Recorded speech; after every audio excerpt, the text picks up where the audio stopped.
Good evening, everybody. I thought I'd jump on and do this impromptu live while I'm laid in bed. So for those who don't know me, my name is Kate and I am a trauma-informed clinical hypnotherapist, practitioner and domestic abuse coach.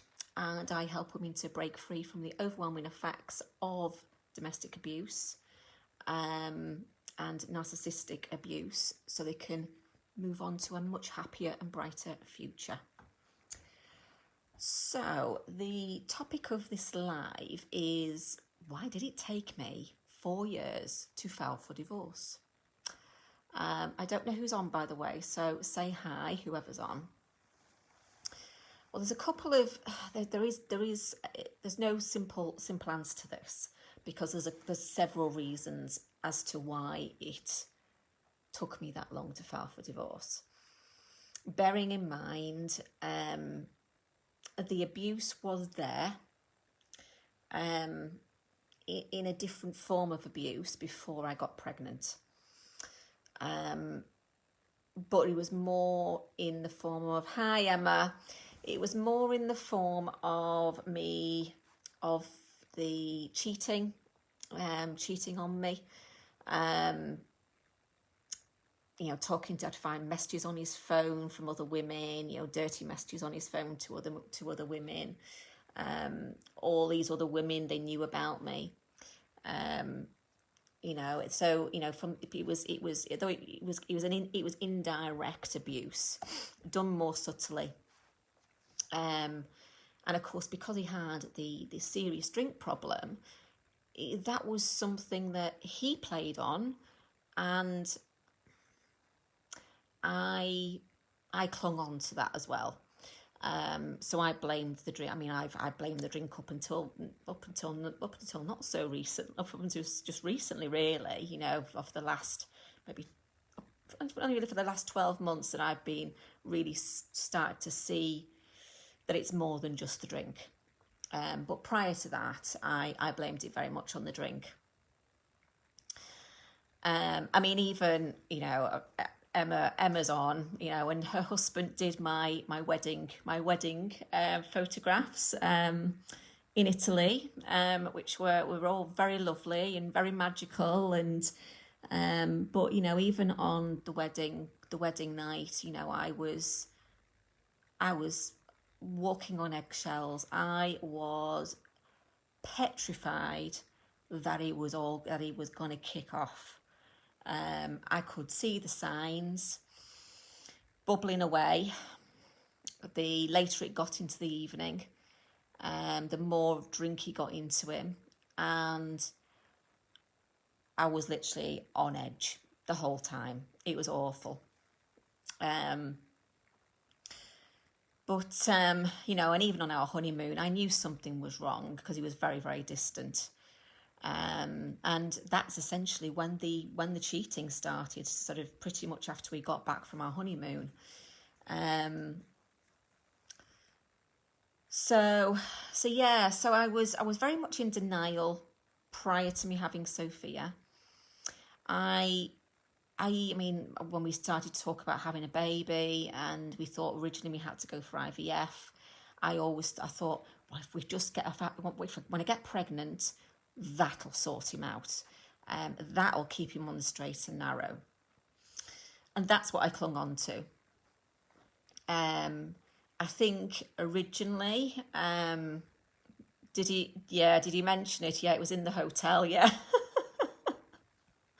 Oh God, it was awful, Emma. It was just awful. I've never ushered everybody out as fast ever. It was flipping awful.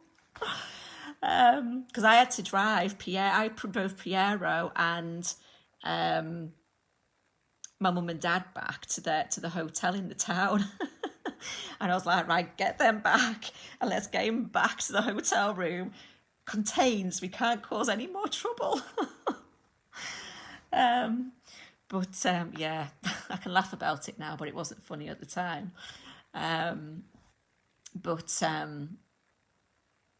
Yeah, so I had kind of been in denial, prior to that, and then I found out he'd relapsed on the drink, days before days before I was kept in to have Sophia. Knowing what I know about trauma now and knowing how my body was reacting, I mean, I literally was shaking. I was shaking all over uncontrollably. I couldn't stop the shaking. I did eventually stop the shaking but then in a couple of days later in the evening, when my mum was staying over, ready for, in case I did go, we did sort of, my waters broke early or something. I was again shaking uncontrollably. I couldn't. So now I know, because I understand trauma now, I know that my body was responding to a trauma response based on the fact that I'd found a message on his phone, planning to meet a woman for you know what, and I'd found an empty bottle of wine behind the sofa. And of course, I'm literally 10 days away from my due date, and you can imagine the state I was in. But I very much, I think part of the reason I stayed was through fear, because he trapped me into a situation once I had Sophia to become heavily financially dependent on him. He forbid me to work. He forbid me to run a business. He forbid me to do anything. He controlled finances very, very strongly. But in a very clever way. He made it look like he was giving me a lot, but it was never really, it was always for things that he'd tell me to go and buy. And I had, credit card debt that I was, paying for things for Sophia and buying for things for Sophia that he wasn't paying for and he refused to pay for. So the position I was in, I knew that if I left, well, it just wasn't as simple as just leaving, because I didn't have any money. I was penniless. All the money that I had sort of saved up from when I did have the business all went on getting all the baby stuff for Sophia. I mean, I paid for all of that. And hi, Christina. I paid for all of that, so I had nothing. I had nothing. So, it was through fear of not being able to provide for Sophia. If it had just been me, would I have left? Probably not, because of all the other things that were influencing me staying as well. I'd very much grew up believing that you stay married, you work through your problems, you put up with things no matter what. In fact, I remember on the boat, I don't know whether Piero probably overheard this or not, but my dad actually said to my husband on the reception boat, I just want to let you know that whatever goes on between husband and wife stays between husband and wife. I would never get involved between any issues that the two of you had. And I think that kind of solidified for me that you stay you put up with, no matter what. Once you're married, that's it. You put up with it. And all I could do was just hope and pray that he would change. And I lived in this it was easier for me, because obviously my system was like, well, no, I can't leave, because that's just not what you do. I've grown up with a mum and a dad together, and their relationship was far from perfect. I've seen lots and lots of heated arguments, shall we say, between the two of them. So I've grown up with it, and no matter what, they both just put up with it. So my system knew no different.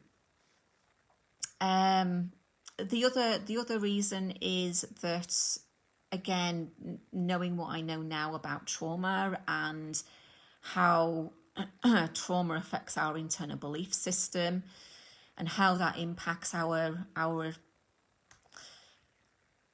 future decisions as adults. I'd grown up believing that criticism, being ignored when things weren't going somebody's way, was the norm, and that was my attachment to love.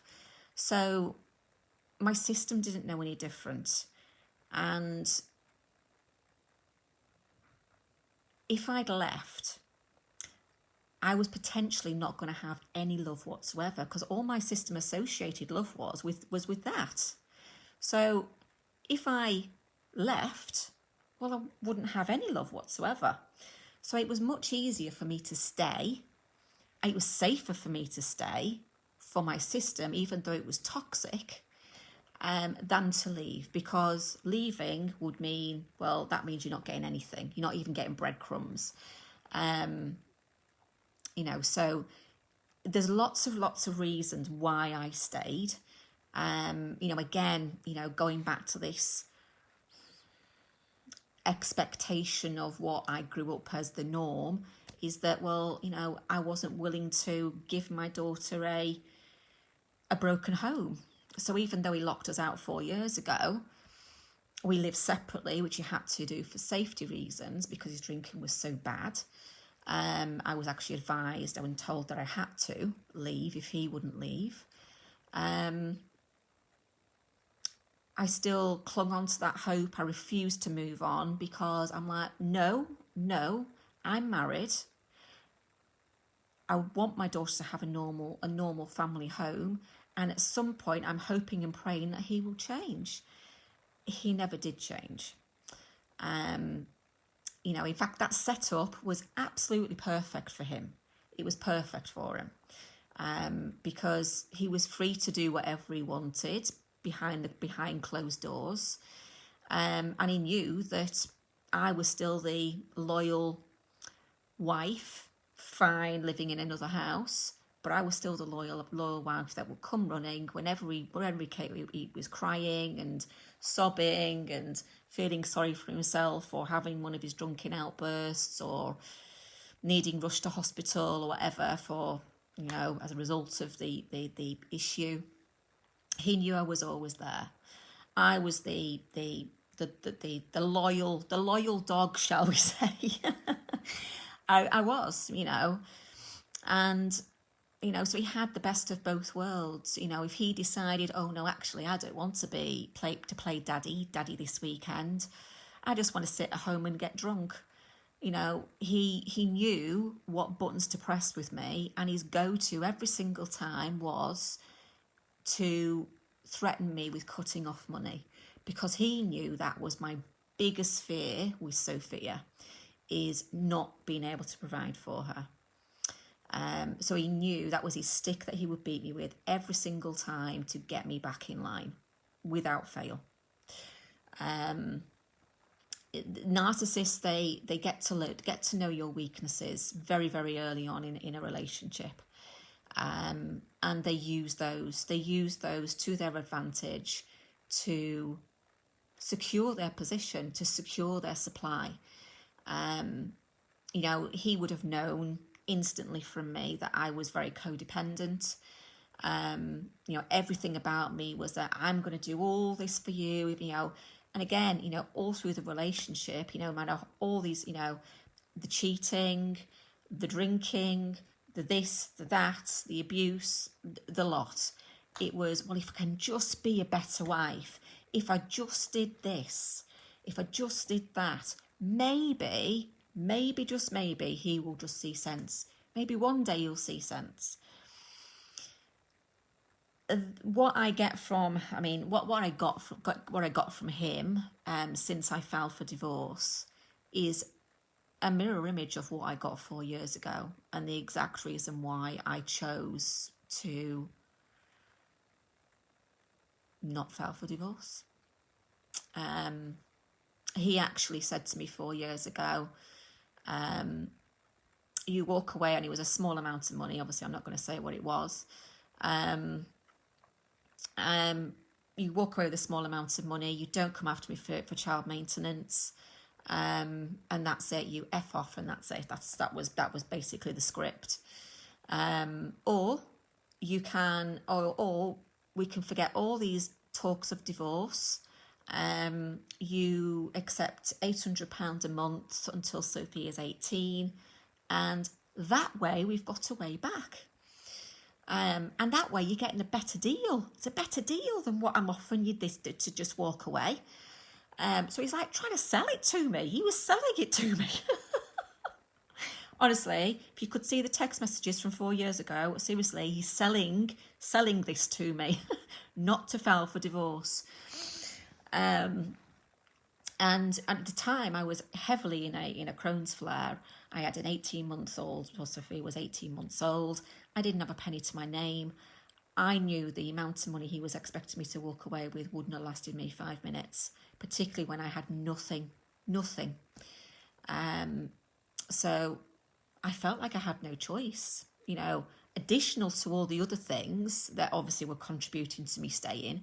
But that one alone, I felt I had no choice. I had to stay. I had to hope and pray and put as much effort into the relationship as I possibly could to ensure that he changed. I have similar beliefs around marriage, and my parents split when I was 6. And I vowed I would never have my kids go through. I can't see the more, but yeah, I totally. It's very common. I say, God, you're dead lucky with Pierre. I mean, Pierre was just amazing. But yeah, with what you went through, it could have quite easily gone the other way for you. But luckily it hasn't for you. But yeah, it's not nice. It's not nice. But when he gave me abuse when I was going through my treatment 2.5 years ago, I was battling, a grade 4 tumor in my leg, and I just had major bowel surgery as well, and I was dodging bullets of abuse at the same time. And to the outside world, he was this grieving husband for his wife, devastated. But little did anybody know what I was actually contending with. He was blaming me for getting ill because I was compromising his career. You literally can't write it. And that he knew then that he pushed it to the limits with me there. And I think he knew the stronger I got, the more chance I was going to walk away this time, because he really had. As far as he'd pushed things before, he knew he'd crossed a line that was very difficult for him to come back from. But even then, it was very, very much the financial aspect that kept me there. I think the rest of it, I kind of come to terms with, this isn't going to go anywhere. I'm flogging a dead horse. I'm kidding myself, and I'd resorted to the fact that we would never be a family again, living together as a family again. Even Sophia had resorted to that, believe it or not. In fact, she would say to me that she just wanted it to be me and her. She didn't want Daddy to ever live with us. So she'd resorted to the fact that, well, yes, I want Daddy to buy us a new house, but I don't want Daddy to live with us. And she'd said that to him to his face. Even at 5 years of age, she said, she looked him square in the face and she told him that on 2 occasions. So she'd resorted to the fact that, Daddy's tricking me, which were her words that she's used, and it was never going to happen. But yeah, I mean, it was very much the financial aspect. But I think it kind of got so bad. I just cracked. I just cracked under the pressure one night, and I rang the police as a result of that. It was like an involuntary thing I did. It was like just an instantaneous thing, and whether that was my brain, trying to force me into a position where I had to move this forward, potentially.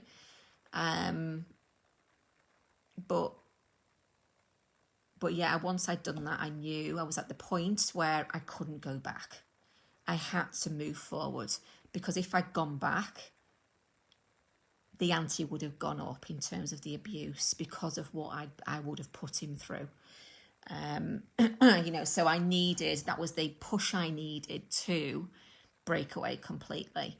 Once I had that distance, it was easy. It was easy. The trauma bonding is so strong. How did he deal with it? He broke into tears. He literally ran off out the room and started crying. But narcissists, they can fake remorse. When Sophia will have said that to him, that would have caused him. He wouldn't have been sad because of what she said. It would have been sad because of, or not. He wouldn't have been sad because of how she feels about him. He would have been sad because of the fact that she's basically opened up a wound for him and said, "You are not good enough." And that's in a nutshell. That's why he would have been crying, because he was literally, it was you could see very clearly it was very, very childlike, emotional, instantaneously. And so that was very much the wounded little boy that was being told, was back as a little boy again, being told he's not good enough, being made to feel inferior by other people in school, his own family and everything else. And that's essentially the wound that Sophia had reopened. And that was the result of the tears.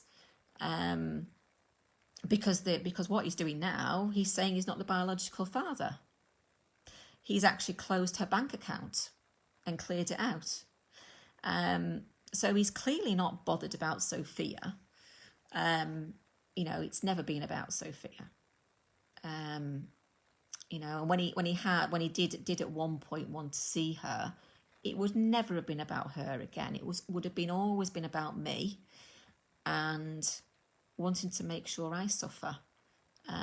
Everything's about making sure that I suffer, because I've stepped out of line. I'm not this complying, obedient little wife. I'll never forget I actually did forget, but when I read back some of the text screenshots I took 4 years ago, when he said to me, I'd forget all the divorce. Remember, it's you that wants to divorce me. I'd forget all of it on 2 conditions. 1, you forget any ideas of wanting to do any work. And number 2, you tell your dad to pay for some childcare. Now, what he meant by that was we'd had several discussions about him not being happy that the house wasn't tidy. He's very OCD. It was mainly the house not being tidy, which is very, very difficult when you've got a young child and you're doing it all single-handedly. So he wanted the house tidy, bottom line.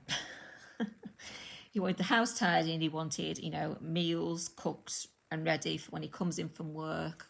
And that is essentially what he wanted. And because I said, well, I'm sorry, I'm parenting single-handedly here, full time, I can't do that. I need some help. He said that my dad had to pay for that. And that was the conditions. That was the conditions of him forgetting any talk of the divorce.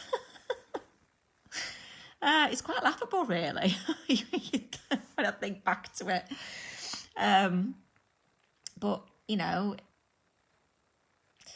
but yeah, that's the position he put me in. It was, and I was terrified of him. I was terrified of him. Yeah. Well, it was a long time coming, long time coming. I should have done it. In fact, I remember several months after the wedding. No, in fact, it would have. I think it was just before. And Piero got us over for the viewing of the photographs. I think I'd popped over beforehand, and that's when I arranged the appointment with him to go through the slides. And I'd had an episode with Jason then. I'm very surprised Piero didn't pick it up from me, because I remember being absolutely hysterical before I went in. But yeah, it's it just doesn't improve. So people who are in domestic abusive relationships, it can be hard to understand why they stay if it's so bad, and it is purely down to a number of things. It can be down to, financial abuse is very common. Internal belief system of what you've grown up believing, that plays a massive role, and what you feel is safest, what your system feels it's safest. I refer to it as your love language, so to speak. So I did associate love with criticism, with being ignored, I associated it with that. That was my love language. If I look back to every single relationship I've had, they've all had something around those characteristics, those traits, those behaviours, except for one, which my youngest brother likes to remind me of. I had a lovely boyfriend back in Dublin, and you finished with him for no reason whatsoever. And he's absolutely right, I did. If you were to ask me today why I did it, I couldn't tell you. But to my system, that was alien to me. I didn't associate that with love or affection. I didn't associate it with it. So it was alien. So I navigated my way to something that was familiar. So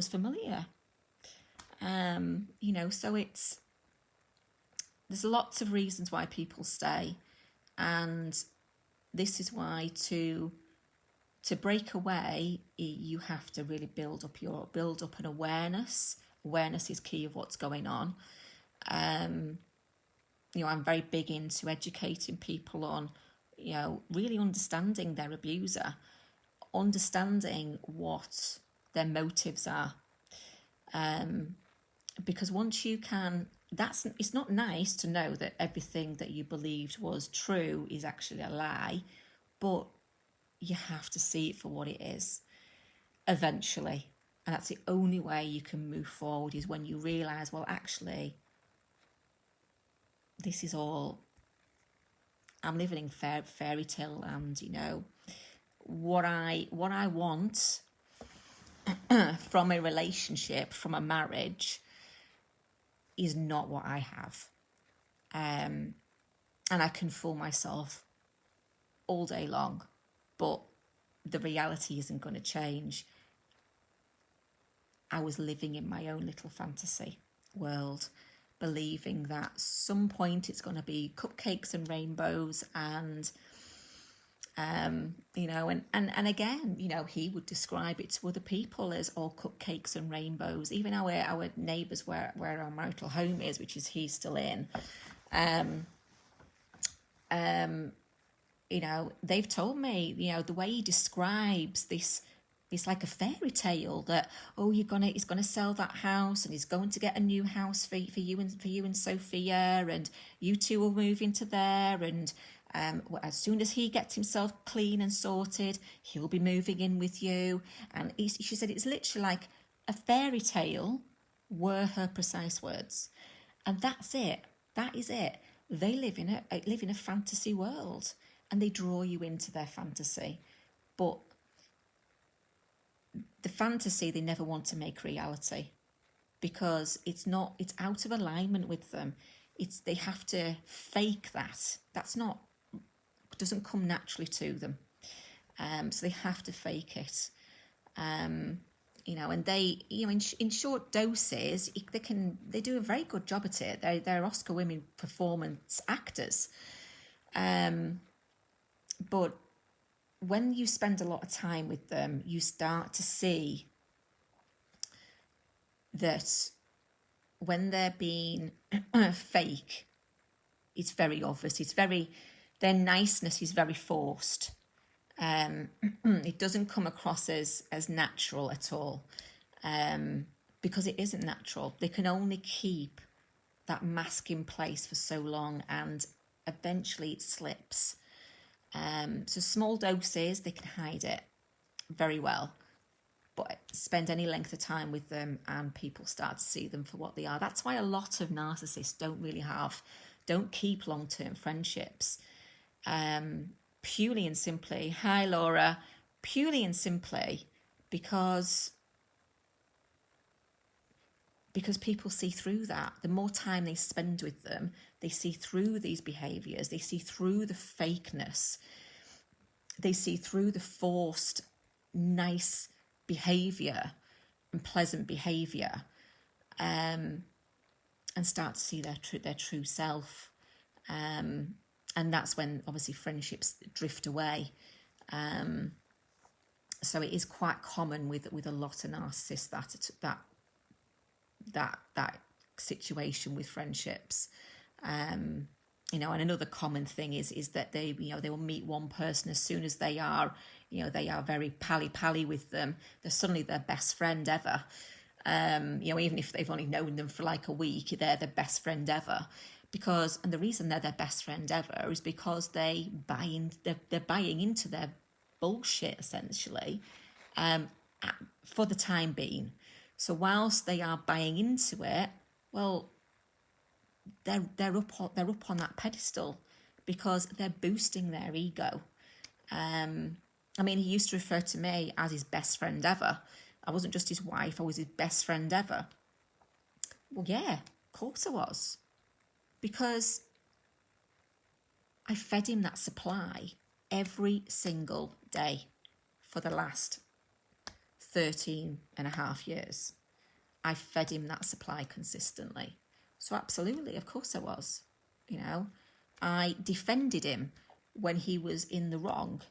I was the one fighting his corner. Nobody else. So of course I was his best friend. I was a secure source of supply. But the minute I removed that source of supply, I was enemy number one. Ironically, when I started doing all my training and things like that, he could see a difference in me. He told me he could see a difference in me. He knew I was getting stronger. He knew I was getting back to the person I used to be. And he knew his position was weakening. So he upped the ante. He then decided to admit that he was a cunt of a man, that how he treated me and Sophia was absolutely nothing short of a disgrace. He even invited me to leave him, to divorce him, because I deserve better, Sophia deserves better, and he's brought all this upon himself, and if I can't put up with it anymore, then, if I leave, that's fine. You get everything because Sophia doesn't deserve to suffer because of my actions. Oh, I got it all. But then although he was saying it, he didn't actually mean it. He was saying that to gain sympathy. He was saying it to secure his supply. His tactic was that he'd say all this, I'd hear it, and it did work to a degree. Or maybe then he can change because he's really remorseful. Maybe he can change. okay, I'll stick it out a bit longer. I'll push him to go and get this help. I'll push him to go and get that help. Because maybe it'll pay off. There's more chance of it paying off because he really sounds really sincere. But what he, and that was his intention, was to secure his supply. When it didn't work, he resorted back to the fake suicides attempts. That's what he reverted back to. I even got, he pretended that he was dying of mouth cancer. He pretended that he was dying of heart failure. Oh, he tried it all. And when I was like, have you been to the doctors? No. We'll go to the doctors. If you're adamant something's wrong, go to the doctors. He made up that the hospital had said something about his heart, gave these results. I got them checked out by a friend of mine who's a GP, and she's like, no, there's nothing wrong with him. And when I told him that, he's like, oh, you told me I was a heartless bitch. But, you know, bottom line is something's wrong, go to the doctors. Don't cry wolf until you know what's wrong.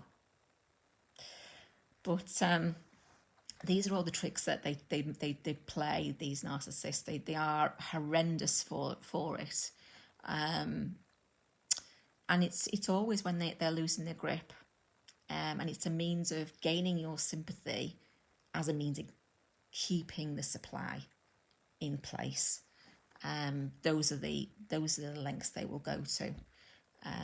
Even when they think they're in trouble with the authorities, or if they're in trouble with work or whatever, that's their go-to. I'm going to kill myself. It's just something they do all the time. And again, it is to gain sympathy, to avoid the consequences of their actions. It's just, you know, it's very, very common, very, very, very common with a lot of them.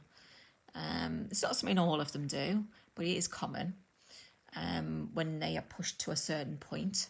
They'll go to those extreme measures. But yeah, it is very, very hard, and that's another thing that makes it very hard to break away is when they resort to these tactics, because obviously being codependent, and a lot of codependents are very empathic anyway. You feel the people's pain, you feel other people's emotions, and you know, one thing that wasn't faked, that pain is real to them. But it's not pain of losing you, it's pain of that wound that you are exposing. And because we feel their pain, and as empaths we want to take away that pain for people, that's what keeps us there for longer as well. So there's so many reasons why we stay stuck. There's never one single reason. Yeah. Anyway, I hope you found that useful. And, you know, maybe it's highlighted something for anybody watching it, and you had an aha moment. You know, maybe you're in the position yourself and you're wondering, well, why do I keep going back? Why do I keep putting up with this? There can be a whole host of reasons. And it's just something you need to really sit down and really think about as to why. Because if you ask yourself honestly, a common one here would be, I don't want to be on my own. If you ask yourself honestly, you're alone anyway in the relationship. You are very much alone in a when it comes to a domestic abusive relationship. So that isn't a reason that should stop you from leaving. So then you really have to really dig deep and get honest with yourself. Well, what is the real reason? What is the real reason here? And it's that needs to get healed. It's that needs to get resolved. And that will usually stem back from childhood, a lot of it. So all those fears, all those doubts, they'll all stand back to childhood. And this is why it's really, really important to do like a timeline of events, and drill down on each event as to, well, what emotions came up, what story did you attach to that event, what burden was connected with that, i.e. when I say a burden, I've got to be perfect, I've got to fix everybody, and I've always been a very, very much a fixer. One of my another one of my ex-boyfriends, he had addictions. I seem to attract men that need fixing, that have problems like that where I need to fix them. So that's why I refer to as a burden. So I hope you found that useful anyway. So I'm going to sign off now. And anybody who wants to follow me, I'm going to be releasing a book called The Domestic Abuse Breakthrough Formula in January. And that's a book you really, really want to get your hands on. The content in there, although it is predominantly focused on domestic abuse situation, it will help absolutely anybody that has any childhood trauma. The tools apply to a lot of the tools apply to everybody. There's just additional things that obviously apply to the domestic abuse arena. Anyway, I will love you and leave you all. Have a great evening, and I shall catch you again on another live.